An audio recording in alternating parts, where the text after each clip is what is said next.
Sniper उठाती है और उसके वॉच टावर पर निशाना लगाती है। लेकिन तभी उसकी नजर कुछ मॉन्स्टर पर पड़ती है जो कि खाई में से बाहर आ रहे थे। वो जल्दी से लिवाई को इशारा करके ये बात बताने की कोशिश करती है, जिसके बाद वो उन मॉन्स्टर पर ताबड़तोड़ फायरिंग शुरू कर देता है। लेकिन उनकी तादाद बहुत ज्यादा थी, इसलिए ड्रेसा भी लिवाई की मदद करती है और अपने वॉच टावर से ही उन मॉन्स्टर का खात्मा कर देती है। पर इसी दौरान एक मॉन्स्टर उसके पास पहुंच जाता है जो देखने में आधा इंसान और आधा जानवर जैसा था। ड्रेसा जब उसे देखती है तो वो अपनी जान बचाने के लिए उस पर गोली चलाने की कोशिश करती है, लेकिन कोई फायदा नहीं होता और वो मॉन्स्टर लगातार ड्रेसा की तरफ बढ़ता रहता है। लेकिन सही वक्त पर लिवाई उसे शूट कर उसकी जान ले लेता है और ड्रेसा को बचा लेता है। इसके बाद अगले दिन लिवाई माइंस के अंदर जाता है, जहाँ अचानक खाई में से एक छोटा सा ड्रोन निकलता है और उड़कर यहाँ से चला जाता है। लेकिन उसके जाने से पहले लिवाई और ड्रेसा दोनों इसे देख लेते हैं, लेकिन इन्हें पता नहीं होता कि आखिर ये है क्या। इस तरह इन दोनों को यहाँ कुछ महीने और बीत जाते हैं और अब दिसंबर का महीना शुरू हो चुका था, जहाँ एक दिन अब लिवाई ड्रेसा से मिलने का फैसला करता है और वो अपने आरपीजी में जहाँ मिसाइल डाली जाती है उस जगह पर एक रस्सी को बांध देता है। उसे ऐसा करते हुए ड्रेसा भी देख लेती है, लेकिन उसे भी समझ नहीं आता कि आखिर लिवाई करना क्या चाहता है। इतने में लिवाई इस मिसाइल को दूसरी तरफ छोड़ देता है, जो कि एक रस्सी के सहारे बंधी हुई थी, और ये रस्सी ड्रेसा के पास पहुंच जाती है, जिसके बाद वो इसे एक पेड़ से बांध देती है और फिर लिवाई इसके सहारे यहाँ से दूसरे वॉच टावर तक पहुंच जाता है। इधर ड्रेसा जब उसे देखती है तो उसे बहुत ज्यादा खुशी होती है, पर वो लिवाई को गले लगाने से पहले उसे नहाने के लिए कहती है और खुद सीसीटीवी कैमरे की मदद से लिवाई को नहाता हुआ देखती है। इसके बाद ये दोनों एक दूसरे से बहुत सारी बातें करते हैं और इस दौरान ड्रेसा लिवाई से पूछती है कि तुमने सबसे लंबा शॉट कब मारा था। इस पर लिवाई बताता है कि मैंने 3240 मीटर दूर से एक आदमी को मार गिराया था और पहले मैं मरीन में काम किया करता था।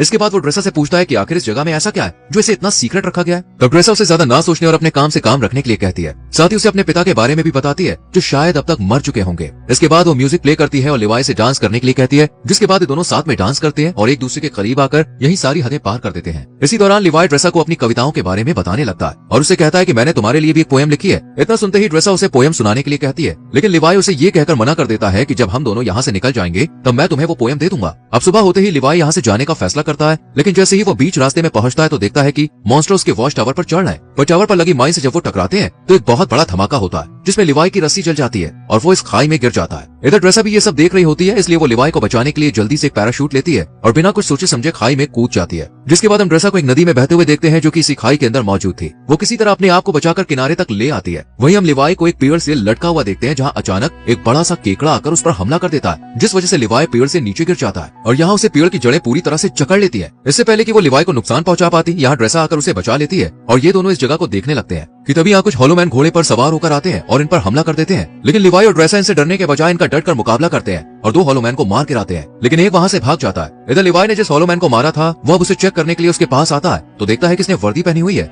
वर्दी को देखते ही लिवाई को जेडी की बताई हुई बात याद आ जाती है। यहाँ से सालों पहले 3 बटालियन सेना इस खाई के अंदर गिर गई थी जो कभी वापस नहीं आई, लेकिन ये अब तक जिंदा कैसे है, यही सवाल लिवाई को सोचने पर मजबूर कर देता है। खैर अब ये दोनों आगे बढ़ते हैं और एक ऐसी जगह पर पहुंच जाते हैं जहाँ इंसानों के अंदर से पेड़ बाहर निकल रहे थे। इन्हें देखकर ऐसा लगता है जैसे यहाँ किसी वायरस ने अपना आतंक फैलाया हो। अभी लिवाई और ड्रेसा इस खौफनाक मंजर को देख ही रहे थे, कितने में ही कुछ हॉलोमैन इनकी तरफ आने लगते हैं, जिनसे बचने के लिए ये दोनों एक चर्च में पहुंच जाते हैं। लेकिन चर्च का नजारा बेहद ही डरावना था, क्योंकि यहाँ कई लोगों की डेड बॉडी पड़ी हुई थी जिन्होंने वायरस के कहर से बचने के लिए खुद ही अपनी जान ले ली थी। तभी ड्रेसा के ऊपर एक मकड़ी अटैक कर देती है जो कि देखने में काफी बड़ी थी, मानो उसके ऊपर भी जैसे वायरस का असर हो गया था, और वो जैसे ही इन पर हमला करती है ये दोनों मिलकर इसे शूट कर यहीं खत्म कर देते हैं। लेकिन तभी दरवाजा तोड़कर कुछ हॉलोमैन यहाँ आ जाते हैं, जिन्हें देखते ही लिवाई और ड्रेसा जल्दी से चर्च में भाग निकलते हैं और पहाड़ों के बीच बनी एक सुरंग में पहुंच जाते हैं। और दरवाजे को आगे बंद करके जब इस सुरंग को अंदर से देखते हैं तो एक तरह की लैब दिखाई देती है जहाँ पहले कभी एक्सपेरिमेंट किए गए थे। यहाँ इन्हें एक बैकअप जनरेटर भी मिलता है जिसे ये लोग स्टार्ट कर देते हैं और फिर लिवाई को यहाँ एक डीवीडी प्लेयर भी मिलता है। डीवीडी की इस कैसेट को जब ये दोनों प्ले करते हैं तो स्क्रीन पर एक लेडी दिखाई देती है जो इस जगह को लेकर अपने सीक्रेट मिशन के बारे में बताती है।